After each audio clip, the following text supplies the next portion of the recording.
Olá, sejam todos muito bem-vindos então ao canal Voz Armada.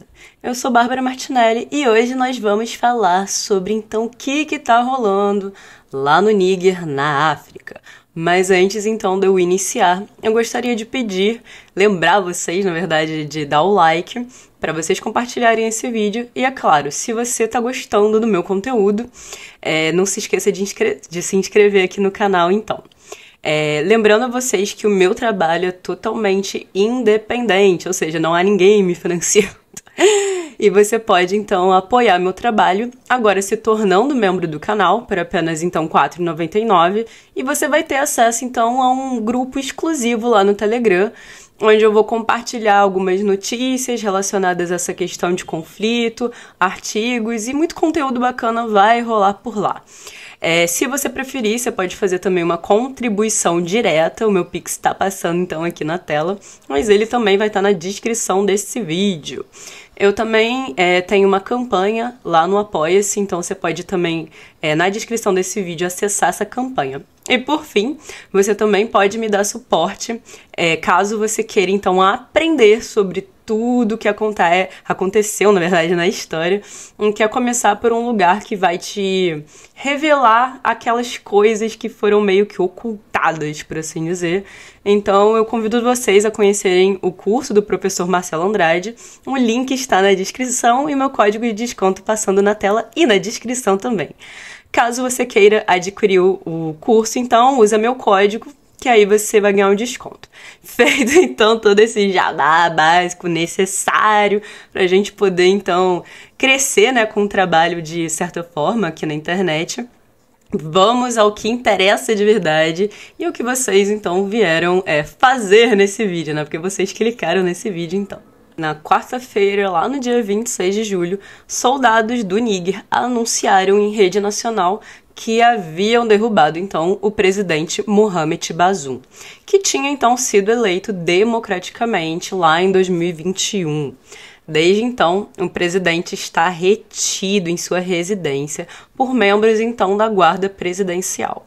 O general, que eu vou deixar o nome passando aqui, não vou me arriscar a falar esse nome, mas o general Tiani, que é chefe, então, da Guarda Nacional, da Guarda Presidencial, na verdade, do Níger, desde 2011, e foi, então, responsável pela queda do presidente eleito, apresentou-se 2 dias depois como novo líder, então, do Níger, e foi eleito o chefe do Estado pelos seus pares. A justificativa para todo esse golpe que rolou no Níger seria a deterioração da situação de segurança que o país, então, estaria passando por conta de uma onda de violência realizada, então, por grupos jihadistas. Milhares de pessoas se manifestaram lá em frente à embaixada francesa neste domingo agora, lá em Niamey. Algumas delas, inclusive, insistindo para entrar, para dar apoio, então, a esses militares, e outros manifestantes derrubaram placa com a inscrição Embaixada da França no Níger, antes de pisoteá-la na pista e até substituí-la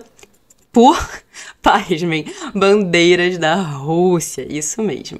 Bom, os protestantes, eles estavam gritando ainda frases como "Viva Putin", "Viva a Rússia" e "Abaixo a França". Bom, no dia 1º de agosto, ou seja, ontem, quase uma semana então após o golpe militar que aconteceu no Níger, a França finalmente decidiu evacuar todos os seus cidadãos que estavam lá no Níger. O Ministério francês falou o seguinte, abre aspas para ele: "Esta violência contra a nossa embaixada e o encerramento do espaço aéreo deixa os nossos compatriotas sem possibilidade de sair do país pelos seus próprios meios", fecha aspas. Entre 500 e 600 cidadãos franceses estão atualmente lá no Níger, então. Mas vamos lá, gente. Por que então, que o Níger, né, esse país africano, é tão importante para a França? Vamos vasculhar um pouquinho isso. Depois do Mali e do Burkina Faso, o Níger era até então um aliado, né, dos países ocidentais antes então desse golpe. Ele agora então torna-se o 3º país lá do Sahel corroído por ataques de grupos ligados ao Estado Islâmico e ao Al-Qaeda, a viver então um golpe de Estado desde 2020. Lembrando que as motivações, então, que vieram do Mali, da Burkina Faso, também são ligadas, então, a essa questão de violência provocada, então, por esses grupos islâmicos. Mas, enfim, com o avanço dos jihadistas, as juntas militares têm, então, prioridade sobre as democracias consideradas ineficientes e corruptas por partes da população lá do Sahel, então. Pausa pra tudo. Vocês gostaram do meu look? Eu tô me achando muito Barbie. Eu quase fiz até uma piada, assim, tipo... hoje vamos ter, então, um review da Barbie. Esse título é tudo mentira. Foi só pra vocês clicarem, porque o meu público é masculino, mas a gente vai falar de Barbie. Imagina. Mas se vocês quiserem, eu posso fazer um review de Barbie com uma pegada, né, feminista. Até parece, brincadeira. Mas voltando ao vídeo. Mali e Burkina Faso recorreram a que cabe-se lembrar a Rússia depois, então, de exigir a saída de soldados franceses de seu solo, na época que, então, tiveram os golpes. Curioso, não é mesmo? O Níger, então, é o pivô final desse sistema jihadista francês na região. Anteriormente, a gente tinha uma base de trânsito para operações no Mali, de onde a força de Bakrani se retirou, então. Era o único país africano com o qual a França ainda mantinha uma chamada parceria de combate contra os jihadistas. E Emmanuel Macron, que é o presidente francês, veio a público condenando o golpe e tendo o Ministério, então, dos Negócios Estrangeiros indicado pela França, falando o seguinte, abre aspas, a França não reconheceu as autoridades, essas novas autoridades, por assim dizer, fecha aspas. Todas as ações, então, de ajuda ao desenvolvimento e também de apoio orçamental ao Níger foram imediatamente suspensas para, então, dar uma resposta a esse golpe. A França, cabe lembrar, é uma ex-potência colonial na região e ainda tem bastante interesse econômico lá no Níger. O Níger é muito rico, gente, em urânio, sendo hoje o 7º maior produtor mundial, então, de urânio. Esse elemento é essencial para manter as atividades nucleares. 1/4 da produção de urânio do país é exportado para os países europeus e a maioria é, então, levado para a França, onde, então, ela detém 30% do urânio do Níger. Bom, gente, não é, então, de se espantar que a França não tenha aceitado esse golpe de Estado, assim como seus aliados europeus e também, obviamente, os Estados Unidos. Eu gostaria também de destacar aqui que, para combater os jihadistas, os militares do Níger foram treinados e armados nos últimos anos de forma extensiva pelos Estados Unidos e pela França. Mas, enfim, vamos lá. Quais foram as reações internacionais a isso? A União Africana, por exemplo, exigiu a restauração, dentro de 15 dias, da autoridade constitucional lá no Níger e o retorno, então, imediato dos soldados aos seus quartéis no mesmo período. A União Europeia fez coro ao que o Emmanuel Macron da França falou e afirmou o seguinte, abre aspas, a União Europeia não reconhece, não reconhecerá as autoridades desse golpe, fecha aspas. O chefe da diplomacia da União Europeia, que é o Joseph Borrell, também anunciou, como eu já coloquei aqui, a suspensão, então, da cooperação econômica com o Níger. O chefe da diplomacia americana, que é o Antony Blinken, garantiu ao presidente eleito, que é o Mohamed Bazoum, o apoio inabalável dos Estados Unidos. O Bazoum, então, é o presidente, né, que foi retirado do poder depois desse golpe. Mas, enfim, lembrando que os Estados Unidos, eles possuem, né, hoje, pelo menos 1.000 soldados no Níger. Então, com esse golpe, pode ser que a gente tenha, então, uma mudança, né, a respeito do posicionamento desses soldados também. Bom, já os líderes da chamada Comunidade Econômica dos Estados da África Ocidental, que é o CEDEAO, tá passando aqui na tela, eles se reuniram nesse domingo 30, lá em Abuja, e deram um ultimato de uma semana aos militares, então, que assumiram o poder no Níger, para que eles restabeleçam a ordem constitucional, alegando não excluírem, inclusive, o uso da força, o que pode significar uma intervenção no Níger. Mas, enfim, podemos nos perguntar, então, até onde vai ir essa possível escalada no Níger, onde uma junta militar e outros países que estão, inclusive, ameaçando, então, que eu coloquei aqui como uma intervenção, né, militar, essa possibilidade, para repor o presidente eleito das suas funções. A gente precisa ainda observar. À medida, então, que vai se aproximando a data de expiração desse ultimato regional marcado para o domingo, dia 6 de agosto, o clima está, então, ficando cada vez mais tenso lá no Níger. Abre aspas, então, para os porta-vozes, aliás, da Faso e do Mali. Qualquer intervenção militar contra o Níger equivaleria a uma declaração de guerra contra Burkina Faso e o Mali, fecha aspas. Na segunda-feira, o Mali do coronel Assimi Goïta e o Burkina Faso do capitão Ibrahim Traoré manifestaram então a sua solidariedade com o povo do Níger e denunciaram a chamada persistência das organizações regionais em imporem sanções. Eles foram seguidos pelo Mamadi, e eu vou deixar o sobrenome passando aqui, do Guiné, que se manifestou, então, de forma semelhante.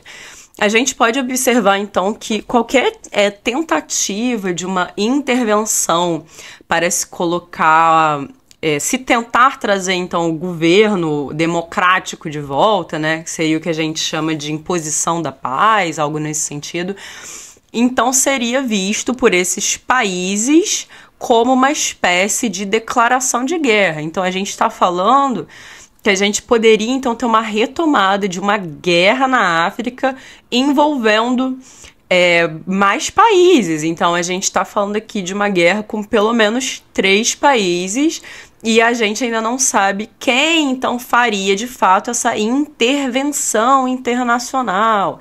Seriam outros países africanos, seria a própria França em si que fez então essas ameaças, e a gente sabe que a França tem interesse no urânio lá, e também a região é estratégica geograficamente falando, porque ela tem uma importância para a questão do gás.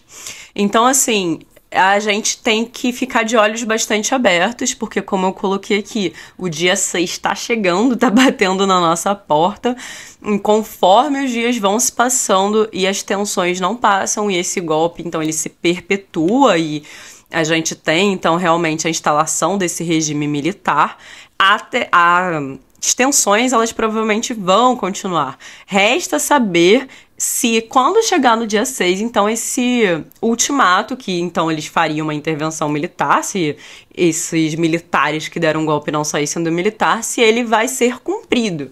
Se ele for cumprido, a gente está, então, muito próximo de ter uma guerra na África. Então, a gente está falando em ter uma guerra na Ucrânia, ou seja, a gente já está, né, com uma guerra na Ucrânia, na verdade, e agora, então, se iniciaria uma guerra na África. Bom, mas enfim, esse gesto mais forte, então, feito pela Comunidade Econômica da África, destaca a importância crucial da estabilidade do Sahel para a segurança, né, da OTAN e da Europa, dada a posição estratégica do Níger. Mas a gente vai falar mais um pouquinho disso daqui a pouco. Outra questão também que surgiu, além dessa possibilidade da guerra na África, é então se o grupo Wagner teria participado do golpe. Lembrando que o grupo ele é mais conhecido, né, pela atuação na guerra da Ucrânia, mas desde 2014 as forças do grupo Wagner são enviadas então para países africanos, como a República Centro-Africana e o Mali, por exemplo, onde então eles estariam explorando ouro e diamantes em troca de apoiar esses regimes então autoritários. Em um artigo recente, o presidente russo, que é o Vladimir Putin, ele escreveu que ele se colocava como uma espécie de defensor da luta africana para se livrar então de todo esse legado do colonialismo e neocolonialismo. Bom, no artigo, o Putin ainda vai, então, apelar para uma maior representação africana em órgãos globais, como, por exemplo, o Conselho de Segurança da ONU e também o Banco Mundial. Agora, uma questão crítica é se o Níger pode, então, atrair o grupo Wagner como um parceiro de contra-terrorismo, como acontece, então, com os seus vizinhos, como, por exemplo, o Mali e a Burkina Faso, que expulsaram, então, por exemplo, as forças francesas com a ajuda do grupo Wagner. O chefe do grupo Wagner, que é o Prigozhin, disse em um comunicado lá na semana passada o seguinte, abre aspas para ele: o que aconteceu no Níger é a luta de seu povo contra os colonizadores. Significa efetivamente conquistar a independência. O resto dependerá do povo do Níger. Fecha aspas então para o Prigozhin. Coincidência ou não? Ao assumir o poder no Mali, a junta militar acolheu os mercenários do grupo Wagner, que forçaram então a saída das tropas francesas, como a gente já viu no início desse vídeo. Em seguida, expulsaram também voluntários da ONU, que estavam então no país em missão de paz. Mesmo a gente parece observar que se caminha para acontecer agora, então, no Níger, o que levanta suspeitas se a Rússia, então, não estaria instrumentalizando o grupo Wagner para, então, realizar esses golpes na África. Bom, o Mikhailo Podolyak, não sei se eu falei certo, que é o assessor, então, do presidente ucraniano, que é o Zelensky, disse que a Rússia estava, sim, por trás desse golpe. Ele usou a rede social X ou X, né, se vocês preferirem, que é a antiga Twitter, para então comentar sobre isso que estava rolando no Níger. Abre aspas para ele. Agora está absolutamente claro que a Rússia está por trás do chamado golpe militar no Níger. É uma tática russa padrão. Desviar a atenção, aproveitar o momento e expandir o conflito. Ele ainda vai continuar falando o seguinte. A Rússia tem um cenário global para provocar instabilidade para minar a ordem de segurança global. Fecha aspas, e aí ele finalizou a fala dele. Apesar, né, da fala, então, do assessor ucraniano, os Estados Unidos não viram, por enquanto, pelo menos, né, nenhuma indicação de uma tentativa de golpe. Então, por enquanto, a Rússia não consegue ser ligada diretamente a isso e nem o grupo Wagner. A esse golpe, né, na nação do Níger, então. Só que o que a gente pode pensar é o seguinte, esses recentes golpes que têm ocorrido na África, que acabaram, então, ganhando suporte, coincidência ou não, do grupo Wagner, não podem deixar, né, de gerar um mínimo de alerta. Então, a gente tem que trabalhar com a hipótese, sim, que talvez a Rússia esteja estimulando esses golpes na África. A gente não pode afirmar, mas a gente pode trabalhar com essa hipótese, sim, por conta desse recente histórico do que tem ocorrido, então, na África, com esses golpes, e do qual depois o grupo Wagner entra no país e passa, então, a apoiar esse regime. Seria, então, uma tentativa da Rússia começar a expandir o seu poder lá em países africanos. Bom, se a gente vai ter ou não, então, o início de uma guerra na África com a participação de mais países, inclusive envolvidos, nós vamos saber de fato dia 6 de agosto. A região segue bastante tensa após o golpe e a Rússia segue, então, tentando se expandir indiretamente pelo continente africano, por assim dizer. E os líderes ocidentais acabam caindo e abrem espaço para essas lideranças menos alinhadas com os chamados interesses do eixo ocidental, que acabam surgindo por conta dessas crises. A disputa pela África parece estar oficialmente aberta. Eu sou Bárbara Martinelli e esse foi o Voz Armada. Se você gostou do vídeo, você já sabe. Curte, compartilha e, é claro, se você gostou desse conteúdo, se inscreva no meu canal. Eu agora tô com uma nova meta, então quando eu chegar em 5.000 inscritos, eu vou disponibilizar uma aula totalmente gratuita sobre Nova Ordem Mundial Chinesa. É isso, gente. Muito obrigada por assistir e vocês já sabem.